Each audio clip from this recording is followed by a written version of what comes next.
qui font de la merde, vous donnez raison aux racistes. Donnez raison à qui? Qu'est-ce qu'on va voir avec ces gens? Est-ce que depuis quand faire une bêtise, c'est affilié à un type de personne?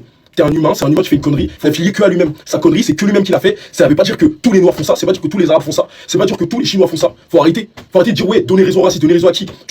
Bon, je réagis assez tardivement à cette vidéo, mais il fallait absolument que j'y réponde tellement c'est catastrophique. Ce que les gens veulent dire par vous donner raison aux racistes, après les émeutes que vous provoquez, les magasins que vous pillez, les pompiers que vous caillassez, après la victoire du PSG, c'est que en faisant ce genre de choses, vous donnez du grain à moudre aux racistes et aux électeurs du Front National, enfin du Rassemblement National que vous semblez mépriser. Vous leur donnez raison en fait. Vous leur donnez de quoi vous détester encore plus. Et je pense que ça, c'est pas ce que vous souhaitez. Oui, d'accord. Et tu dis que les infractions ne sont pas affiliées à un groupe de personnes en particulier. Mais dans la mesure où c'est toujours le même groupe de personnes qui commet les mêmes bêtises, il y a un certain pattern qui se dégage. Il y a un certain profilage, n'est-ce pas? C'est tout à fait, c'est humain. Quand tu vois les mêmes personnes faire les mêmes conneries à chaque fois, bah c'est normal que tu fasses une certaine généralisation dans ta tête. C'est humain de faire ça. Quand le mec qui descend sur Paris là et qui casse tout, est-ce qu'on vous entend parler? Est-ce qu'on vous entend parler? Et de deux, moi hier, j'étais sur Paris. La part des casseurs que j'ai vus, la tête de Wam que John me voit, c'était des blancs. La tête de Wam, c'était des blancs. Mais est-ce que moi, je m'avais entendu dire, en mode, j'ai vu que des blancs, est-ce que je veux dire que c'est que les blancs qui cassent?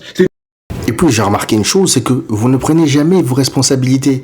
En 2022, quand il y a eu des troubles en aval de la finale de la Ligue des Champions entre le Real Madrid et Liverpool, vous aviez dit non, c'est pas nous, c'est les Anglais. Alors que les images montraient le contraire. Et là, maintenant, vous me dites non, c'est pas nous, hein. Il y avait des blancs qui cassaient. Alors qu'on a des images littéralement de noirs et de maghrébins de cité en train de dire voilà, ils insultent la police, on a des images en 4K. La vie de ma mère, faut qu'ils aillent niquer leur mère, les Anglais. Ça va découper les chefs. Le camp sort, c'est la guerre. Restez brochés les keufs, le camp va faire de la dinguerie. PSG qui gagne ou qui perd, le camp va rester broché. On les a baisés. Et toi tu vas nous dire que oui, la plupart des gens que tu as vus c'était des blancs. Pourquoi tu mens? On sait tous qui cassent après les matchs. Et on sait après quel type de match il y a ce genre de débordement. On sait que c'est pas après les matchs du Portugal, c'est pas après les matchs de l'Espagne, c'est pas après les matchs de l'Italie. On sait après quel type de match il y a ce genre de débordement. Donc au lieu de tout le temps rejeter la faute sur les autres, essayez de vous remettre en question et de sensibiliser les jeunes à ne pas casser. Au lieu de s'en prendre aux racistes, aux RN ou je ne sais quoi. Commencez à vous remettre en question. Ce sera un grand pas. Mais en tout cas, un truc que je vais vous dire, c'est que si vous continuez comme ça, vous allez gonfler les stades du RN l'année prochaine. Après, vous allez vous étonner qu'ils se retrouvent à 12 millions aux élections, vous n'allez pas comprendre pourquoi. Allez, je vous préviens, vous feriez mieux de vous remettre en question avant qu'il ne soit trop tard.